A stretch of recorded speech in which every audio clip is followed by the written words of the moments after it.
को स्टार्ट करें पौधे एवं जंतुओं के संरक्षण के बारे में। तो हमने पिछले क्लास में भी बहुत सारी बातें आपसे की है, आज भी बहुत सारी बातें करेंगे। उससे पहले आज हम जाते हैं अपने सुविचार की तरफ।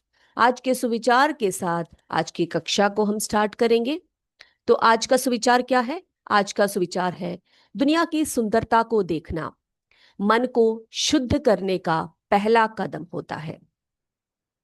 तो बच्चे, ये एक बहुत ही अच्छा सा एक विचार है जिसमें ये कहा गया है कि आप अपने आप में सुंदरता खोजने से, वो तो आप कर ही सकते हैं, लेकिन सबसे पहले हम क्या कर सकते हैं, आपके आसपास की जो दुनिया है, जो आपके आसपास की जो प्रकृति है, आपके आसपास के जो जीव जंतु हैं, आपके आसपास में जो मनुष्य है, उनमें अगर आप सुंदरता देखते हैं। बेटा, सुंदरता का मतलब ये नहीं कि बाह्य सुंदरता की बात नहीं कर रही मैं, बाह्य सुंदरता की बात ही नहीं कर रही मैं, बोल रही हूं अंदर की सुंदरता को। तो एक मनुष्य को दूसरे मनुष्य के अंदर झांकना चाहिए, उसके अंदर की सुंदरता को पहचानना चाहिए, उसके मन को जानना चाहिए। और आपके आसपास के जो जीव जंतु हैं, है ना, जो प्राणी जगत है जिसके बारे में हम लोग चर्चा कर रहे हैं, हम लोग पढ़ रहे हैं, जो प्राणी जगत है उनकी भी सुंदरता देखिए। और ऐसा करना सबसे पहला कदम है अपने मन को शुद्ध करने का। तो आप किसी और में सुंदरता नहीं देखेंगे तो आपका मन कभी भी शुद्ध नहीं होगा। कई लोग होते हैं कि बस अपना ही देखते हैं, है ना, कि मैं ऐसी हूं, मैं वैसा हूं, मैं ये करती हूं, मैं वो नहीं करती हूं। तो अपने आप को वो लोग क्या करते हैं कि अपने आप को इतना बड़ा चढ़ाकर बोलते हैं कि उन्हें दूसरों की कोई सुंदरता ही नहीं दिखती है, दूसरों के मन की कोई बात ही नहीं उन्हें पता होती है। तो बच्चे, ऐसा करना गलत है, ठीक है? तो इस बात को हमेशा ध्यान दीजिए, दुनिया की सुंदरता को देखना मन को शुद्ध करने का पहला कदम होता है। तो चलिए बच्चे, इसी विचार के साथ आज के क्लास को हम स्टार्ट करते हैं। तो बेटा, हमने पिछले क्लास में बहुत सारी बातें की थी, है ना, प्राणी जगत की बात की थी, जिसमें कि हमने जो है वनोन्मूलन के बारे में बताया था, उसका कारण क्या है बोला आपसे, वनोन्मूलन के परिणाम क्या क्या होते हैं, है ना, सूखे के बारे में आपको बताया, मरुस्थलीकरण के बारे में बताया। ये सब बातें आपको पिछली क्लास में हमने बताया था, ठीक है। और आपको ये भी बताया था कि प्राणी जात क्या होती है और साथ साथ में वनस्पति जात क्या होती है, जिन्हें हम फ्लोरा एंड फौना कहते हैं, है ना। तो ये फ्लोरा और फौना क्या है बताया था आपको, वनस्पति जात और प्राणी जात क्या है। बेटा, किसी विशेष क्षेत्र में पाए जाने वाले जो पेड़ पौधे होते हैं, उनको उस जगह के या उस क्षेत्र के वनस्पति जात कहते हैं। क्या कहते हैं? वनस्पति जात कहते हैं। और किसी विशेष क्षेत्र में पाए जाने वाले जो जीव जंतु होते हैं, उन्हें हम क्या कहते हैं? उन्हें हम प्राणी जात कहते हैं, ठीक है। तो ये बात सबको क्लियर हो गई, प्राणी जात क्या है और वनस्पति जात क्या है, फ्लोरा और फौना क्या है, ठीक है, ओके। चलिए, अब हम आज एक नया टर्म पढ़ेंगे जो है विशेष क्षेत्र प्रजाति। अब इसके नाम से ही आपको समझ में आ रहा होगा इसका अर्थ क्या होने वाला है। विशेष क्षेत्र, विशेष क्षेत्रीय प्रजाति, ओके, विशेष क्षेत्रीय प्रजाति, जिसको अंग्रेजी में हम बोलते हैं एंडेमिक स्पीशीज। क्या बोलते हैं बेटा इसको हम? एंडेमिक। क्या कहेंगे इसको हम? एंडेमिक स्पीशीज कहते हैं, ओके। अब ये क्या है? विशेष क्षेत्रीय प्रजाति यानी क्या होते हैं?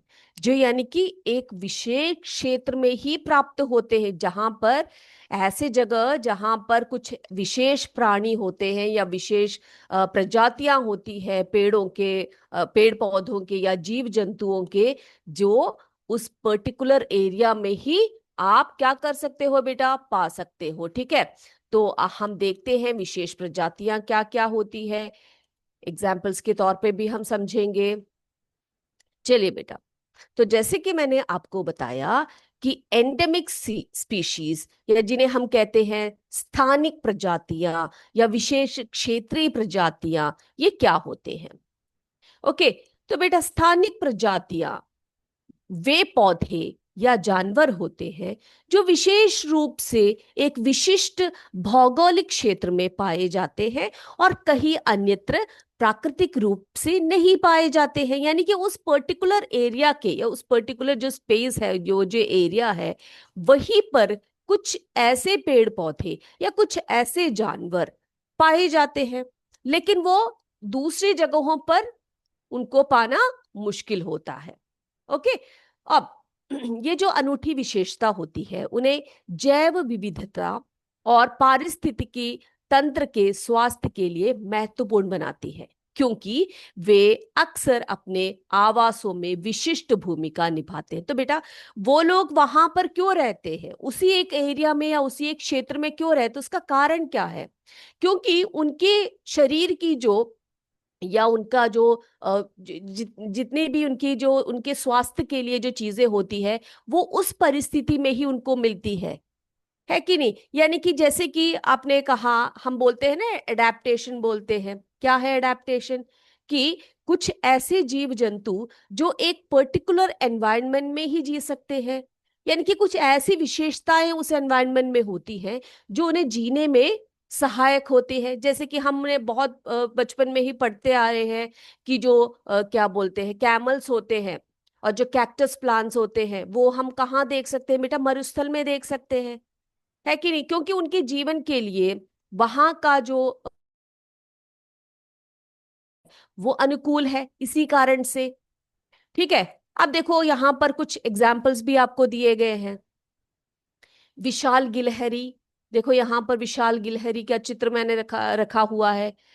और कुछ स्थानीय वनस्पतियां जैसे कि साल, जंगली आम, यहाँ पे देख सकते हो चित्र है ना? साल का पेड़ है ये है आम का, जंगली आम का पेड़ है ये। पंचमटी, हमने पिछली क्लास में पढ़ा था, है ना, पंचमटी के बारे में। पंचमटी के अद्वितीय जीव विविधता को उजागर करते हैं, यानी कि उस पर्टिकुलर एरिया में ही सबसे ज्यादा ये पाए जाते हैं। ओके, तो इन तीनों एग्जाम्पल्स को आप याद रखिएगा। ये कहां पर ज्यादा पाए जाते हैं? पंचमटी में। ठीक है, तो एंडेमिक स्पीशीज या फिर हम स्थानिक प्रजातियां या विशेष क्षेत्रीय प्रजातियां किनको कहते हैं बेटा? स्थानिक प्रजातियां वे पौधे या जानवर है जो विशेष रूप से एक विशिष्ट भौगोलिक क्षेत्र में पाए जाते हैं और कहीं अन्यत्र प्राकृतिक रूप में नहीं पाए जाते हैं। ओके, इतनी बातें क्लियर हो गई सभी को? चलिए हम आगे बढ़ते हैं। फिर हम बात कर रहे थे जीव जंतुओं के संरक्षण के बारे में, है ना? जीव जंतुओं के या फिर वन्य जीवों के संरक्षण के बारे में हम बात कर रहे थे। तो हम अगला जो है इसको थोड़ी सी और डिटेल में इसको पढ़ेंगे। वन एवं वन एवं वन्य प्राणियों, वन्य प्राणियों का संरक्षण। वन एवं वन्य प्राणियों का संरक्षण। ठीक है, protection of forest and forest organisms. ठीक है, तो वाइल्ड लाइफ के बारे में देखेंगे हम लोग। वाइल्ड लाइफ की जो प्रोटेक्शन है उसके बारे में इसको देखने वाले हैं हम लोग। तो बेटा, जो है हमें पता है कि वन्य प्राणियां जो होते हैं हमेशा, आजकल तो जो है बहुत कुछ साल पहले इन पर बहुत बुरी तरह से संकट आए थे। यानी कि आपको पता है वनोन्मूलन के कारण क्या हुआ था, क्या हो रहा है? हाँ, वन्य जीवी जो है वो नष्ट हो रहे हैं, या बहुत ऐसे ऐसे स्पीशीज जैसे कि अभी हम भी आपको बताया विशेष क्षेत्रीय प्रजाति वगैरह जो है वो लुप्त हो रहे हैं, है ना? तो इसके लिए क्या किया गया सरकार की तरफ से? क्या हुआ बेटा? नए नए जो है नीतियां बनी, नए नए रूल्स बने सरकार की तरफ से, है ना। तो वनों और वन्य जंतुओं के संरक्षण के लिए क्या हुआ, सरकार जो है उनकी सुरक्षा और संरक्षण के लिए नए नए नियम बनाए, विधियां और नीतियां बनाती है, हमेशा बनाती भी रही है। ठीक है। तो उसके अंतर्गत हम क्या पढ़ने वाले हैं, वन्य जंतु अभयारण्य के बारे में पढ़ेंगे आज, राष्ट्रीय उद्यानों के बारे में पढ़ेंगे, फिर क्या पढ़ेंगे हम लोग, हाँ, वन्य जीव अभयारण्य, राष्ट्रीय उद्यान, जीव मंडल, रिजर्व, इन सब के बारे में आपको आज हम जानकारी देंगे। तो वन और वन्य प्राणियों के संरक्षण हेतु जो सरकार की तरफ से जो नीतियां नियम वगैरह बनाए हैं, उसके अंतर्गत आज हम पढ़ने वाले हैं, यहां पे लिखती हूं, वन्य जीव अभयारण्य। सबसे पहले तो वन्य जीव अभयारण्य। ओके, ये क्या है बेटा, ये है wild life sanctuary, wild life sanctuary. Okay, अब ये क्या है जानेंगे। दूसरा है वन्य जीव अभयारण्य की बात कर ली हमने, अगला है जीव मंडल, जीव मंडल रिजर्व, जीव मंडल रिजर्व, जिसे हम बायोस्फीयर रिजर्व कहते हैं, बायोस्फीयर रिजर्व। ओके बेटा, अब तीसरा, तीसरा है राष्ट्रीय, राष्ट्रीय उद्यान, राष्ट्रीय उद्यान से क्या कहते हैं, राष्ट्रीय उद्यानों को national parks. Very good, national parks के बारे में आज हम जानकारी प्राप्त करेंगे। तो ध्यान से देखिएगा बेटा, ये सब जो है हमेशा पूछे जाते हैं, इनके एग्जाम्पल्स पूछे जाते हैं, इनके डेफिनेशंस पूछे जाते हैं एग्जाम्स में, तो इसको ध्यान से समझिएगा। चलिए हम चलते हैं, सबसे पहले हम जाएंगे जीव मंडल रिजर्व की तरफ, ठीक है, जिसे हम कहते हैं बायोस्फीयर रिजर्व।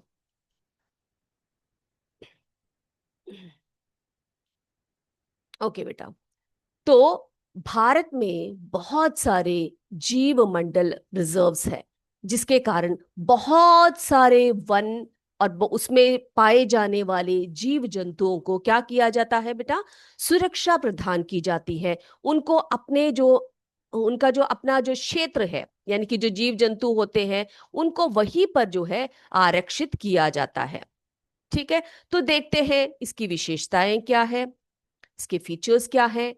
तो बायोस्फीयर रिजर्व क्या है बच्चे, यह एक निर्दिष्ट क्षेत्र है जिसका उद्देश्य सतत विकास विकास की अनुमति देते हुए जैव विविधता के संरक्षण को बढ़ावा देना है। यानी कि जैव विविधता हमें पता है क्या है, बायोडाइवर्सिटी है ना, यानी कि जितने भी जीव जंतु और इवन जो माइक्रो ऑर्गेनिजम्स है, बढ़ावा देने के लिए इनका, इनको जो है क्या किया गया है, इनको संरक्षित क्षेत्र के रूप में बनाया गया है।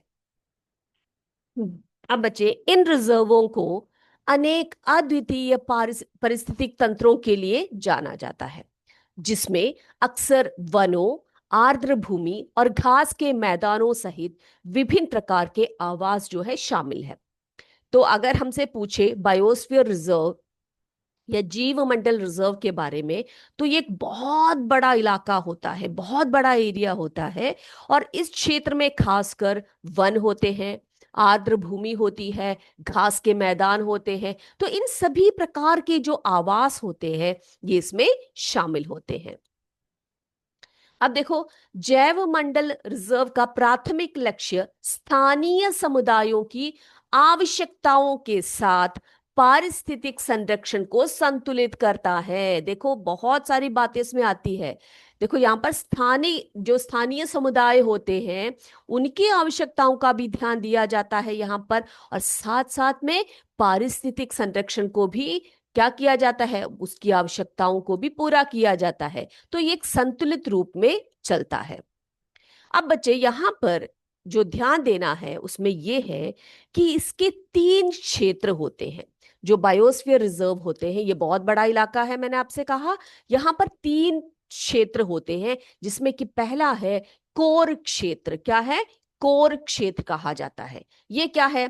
ये सख्ती से संरक्षित क्षेत्र है, जहां किसी भी मानवीय गतिविधि को अनुमति नहीं है, जिससे महत्वपूर्ण आवासों और प्रजातियों की सुरक्षा होती है। तो बेटा, जंगल एरिया जहां पर मनुष्य की गतिविधियों को किसी भी प्रकार से अनुमति नहीं दी जाती है, इससे क्या होता है? वहां के जो मुख्य आवास होते हैं और वहां के जो प्रजातियां होते हैं वे सुरक्षित होते हैं।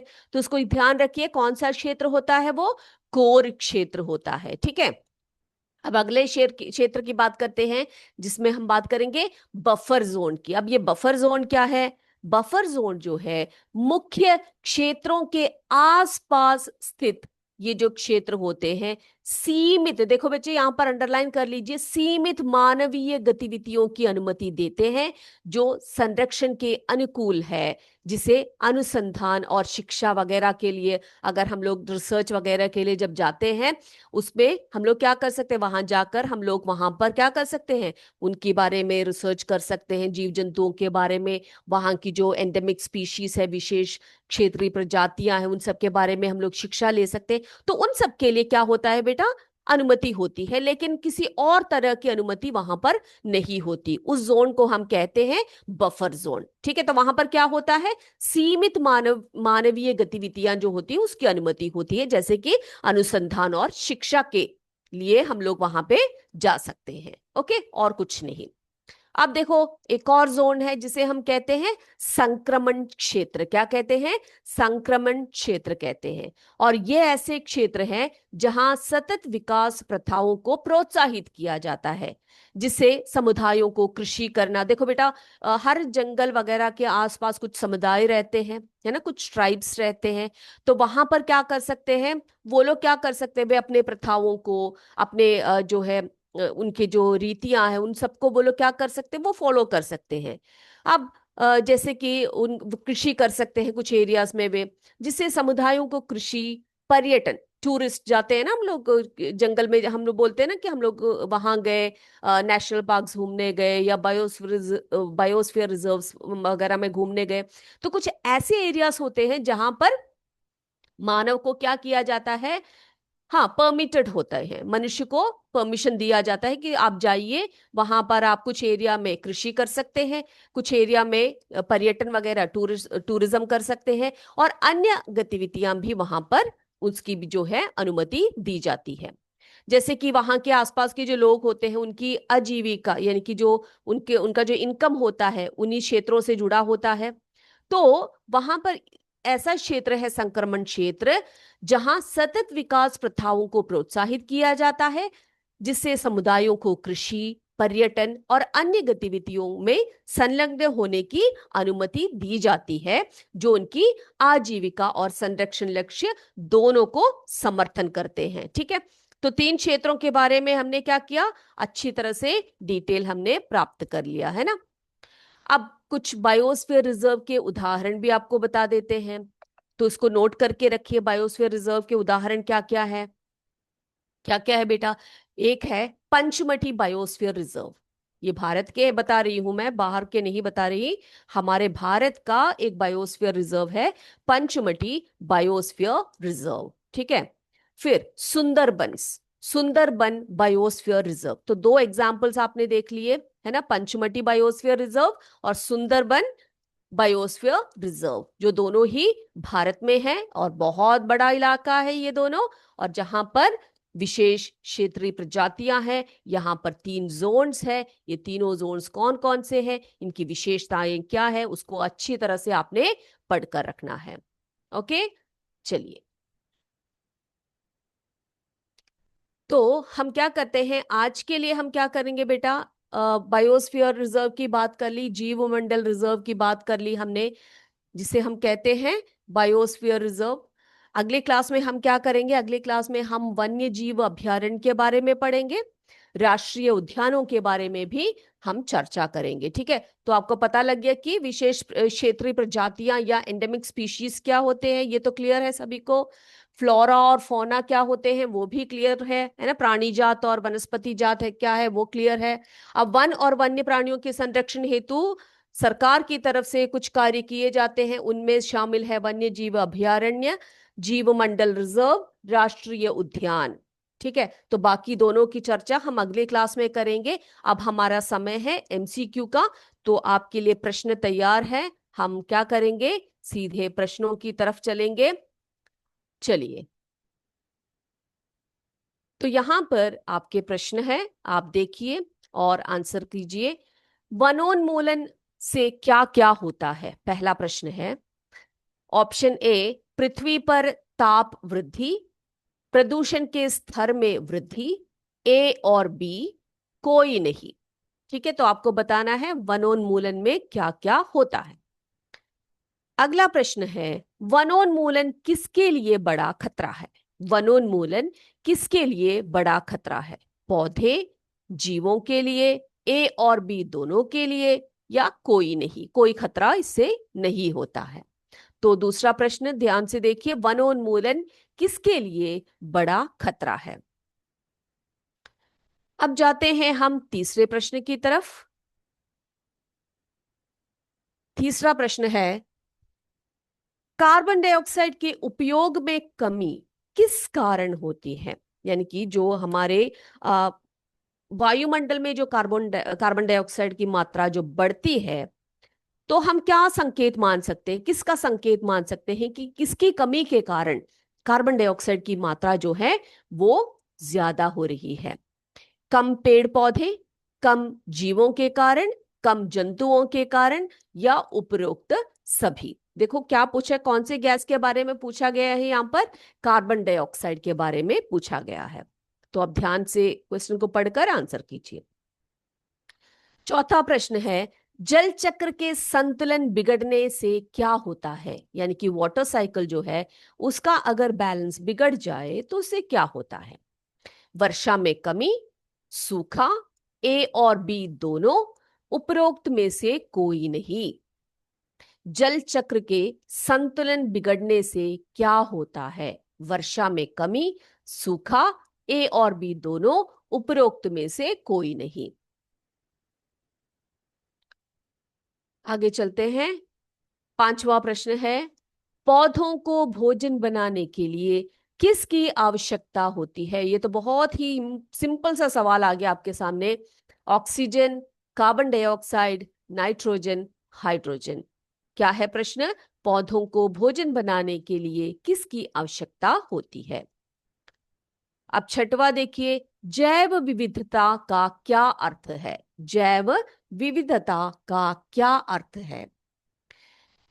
पौधे या पौधों, जंतुओं, सूक्ष्म जीवों की प्रजातियां, उपरोक्त सभी। तो जैव विविधता से आप क्या समझते हैं, इसका अर्थ क्या है? क्या ये पौधों से मतलब रखते हैं, या जंतुओं से, या सूक्ष्म जीवों और प्रजातियों से, या उपरोक्त सभी? तो ये है हमारा छठवां प्रश्न। आगे चलते हैं सातवें प्रश्न की तरफ। पृथ्वी के जिस भाग पर सजीव पाए जाते हैं उसे क्या कहते हैं? पृथ्वी के जिस भाग पर सजीव पाए जाते हैं उसे क्या कहते हैं? जैव मंडल, वायुमंडल, जल मंडल, या थल मंडल? पृथ्वी के जिस भाग पर सजीव पाए जाते हैं, देखो सभी प्रकार के सजीवों की बात कर रही हूं मैं, तो उस एरिया को उसे क्या कहा जाता है? जैव मंडल कहा जाता है, या वायुमंडल कहा जाता है, जल मंडल कहा जाता है, या थल मंडल कहा जाता है? आठवां प्रश्न है, निम्न में से वनों की कटाई का मुख्य उद्देश्य क्या है? निम्न में से वनों की कटाई का मुख्य उद्देश्य क्या है? कृषि करना, घरों व कारखानों का निर्माण, लकड़ी का उपयोग, उपरोक्त सभी? तो पूछा गया है, निम्न में से वनों की कटाई का मुख्य उद्देश्य क्या है? ये 4 ऑप्शन आपके सामने हैं, आप सही प्रकार से देखिए और आंसर कीजिए। आगे चलते हैं 9वें प्रश्न की तरफ। सरकार सुरक्षा और संरक्षण के लिए क्या बनाती है? ओके, सरकार जो है सुरक्षा और संरक्षण के लिए क्या बनाती है? नियम, विधियां, नीतियां, उपरोक्त सभी। तो सुरक्षा, चाहे वो मनुष्य की सुरक्षा हो, जीव जंतुओं की सुरक्षा और संरक्षण की बात हो, तो सरकार उसके लिए क्या बनाती है? यहां पर बनाती है, ठीक है, यहां पर बनती है नहीं है, बनाती है, आप करेक्ट कर लीजिए इसको। नियम, विधियां, नीतियां, उपरोक्त सभी। चलते हैं 10वें प्रश्न की तरफ, जो हमारा आखिरी क्वेश्चन है। वन्य जीवन के लिए संरक्षित व सुरक्षित क्षेत्र है। वन्य जीवन के लिए संरक्षित एवं सुरक्षित क्षेत्र हैं राष्ट्रीय उद्यान, जैव मंडल संरक्षित क्षेत्र, वन्य जंतु अभयारण्य, उपरोक्त सभी। तो आपको ध्यान से देखना है कि कौन कौन से जगह जो है वो वन्य जीवन के लिए, वन्य जीवों के लिए, वाइल्ड लाइफ के लिए संरक्षित और सुरक्षित क्षेत्र हैं। राष्ट्रीय उद्यान, जैव मंडल संरक्षित क्षेत्र, वन्य जंतु अभयारण्य या उपरोक्त सभी सही है, जो भी है। चलिए, आई होप सबने आंसर्स कर लिए हैं। आगे बढ़ते हैं, हम अपने आंसर्स को देख लेते हैं। सभी चेक कर लीजिए आपका आंसर सही है या गलत है। ओके, तो पहला प्रश्न था हमारा, वनोन्मूलन से क्या होता है? पृथ्वी पर ताप बढ़ता है, यानी कि ताप की वृद्धि होती है, प्रदूषण का स्तर में वृद्धि होती है या बढ़ती है? तो आपको पता है वनोन्मूलन के कारण पृथ्वी का ताप भी बढ़ता है, प्रदूषण के स्तर में वृद्धि भी होती है। तो हम क्या करेंगे, इस ऑप्शन को जो है सही करके लिखेंगे। ठीक है, चलिए दूसरा देखिए, वनोन्मूलन किसके लिए बड़ा खतरा है? पौधों के लिए, जीवों के लिए, ए और बी दोनों के लिए, कोई नहीं। तो आपको पता है वनोन्मूलन से जो है पौधों के साथ साथ जीवों के लिए भी ये बहुत बड़ा खतरा होता है। तो both for plants and animals. तीसरा है, कार्बन डाइऑक्साइड के उपयोग में कमी किसके कारण होती है? किसकी कमी के कारण होता है बेटा? अगर कम पेड़ पौधे हो, ये वाला ऑप्शन, अगर कम पेड़ पौधे हो तो वहां पर वायुमंडल में जो कार्बन डाइऑक्साइड है उसकी मात्रा बढ़ती जाएगी, है ना? तो उसकी उपयोग में कमी होगी और प्रदूषण जो है वो बढ़ेगा। चौथा है, जल चक्र के संतुलन बिगड़ने से क्या होता है? वर्षा में कमी होती है, सूखा होता है, दोनों होते हैं। तो हम लिखेंगे ए और बी ऑप्शंस दोनों ही। अगला चलते हैं, पौधों को भोजन बनाने के लिए किसकी आवश्यकता होती है? ये तो बहुत ही सिंपल सवाल था, सबने लिख लिया होगा, कार्बन डाइऑक्साइड की, है ना? जैव विविधता का क्या अर्थ है? क्या अर्थ है बच्चों? पौधे आते हैं, उसमें जंतुएं आते हैं, सूक्ष्म जीवों की प्रजातियां आती है। तो हम क्या लिखेंगे? जैव विविधता यानी बायोडाइवर्सिटी, यानी कि प्लांट्स, एनिमल्स, माइक्रो ऑर्गेनिजम्स सभी उसमें आते हैं। सातवां है, पृथ्वी के जिस भाग में सजीव पाए जाते हैं उसे क्या कहा जाता है? क्या कहा जाता है उसको? उसको हम जैव मंडल कहते हैं। क्या कहते हैं उसको? जैव मंडल। आठवां है, निम्न में से वनों की कटाई का मुख्य उद्देश्य क्या है? क्या उद्देश्य है? कृषि करना, घरों व कारखानों का निर्माण करना, लकड़ी का उपयोग करना, ये सभी क्या है? ये सभी वनों की कटाई का उद्देश्य रहा है और रहेगा, है ना? तो उपरोक्त सभी। नौवा है, सरकार सुरक्षा और संरक्षण के लिए क्या बनाती है? क्या बनाती है बेटा? नियम बनाते हैं, विधियां बनाते हैं, नीतियां बनाते हैं। तो उपरोक्त सभी सही है। चलिए आगे 10वें प्रश्न की तरफ चलते हैं।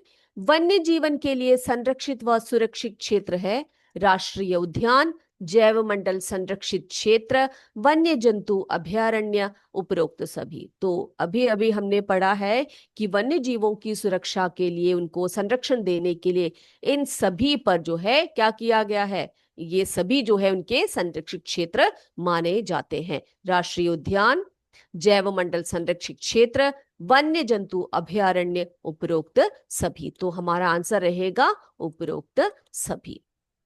तो सभी बच्चों ने आंसर्स करेक्ट कर लिए हैं बेटा, जिनके गलत हुए हैं और जिन्होंने सही किया है अपने आप को मार्क्स दे दीजिए। ठीक है, 10 में से आपके कितने मार्क्स आए आप बताइएगा जरूर। तो बेटा आज के लिए हम इतना ही करेंगे। अगले क्लास में हम और भी बातें करेंगे, वन्य जीवियों की या वन्य प्राणियों के संरक्षण के लिए क्या क्या किया जाता है। तो आज के लिए बस इतना ही। जय विद्या शक्ति, जय हिंद, जय भारत, धन्यवाद।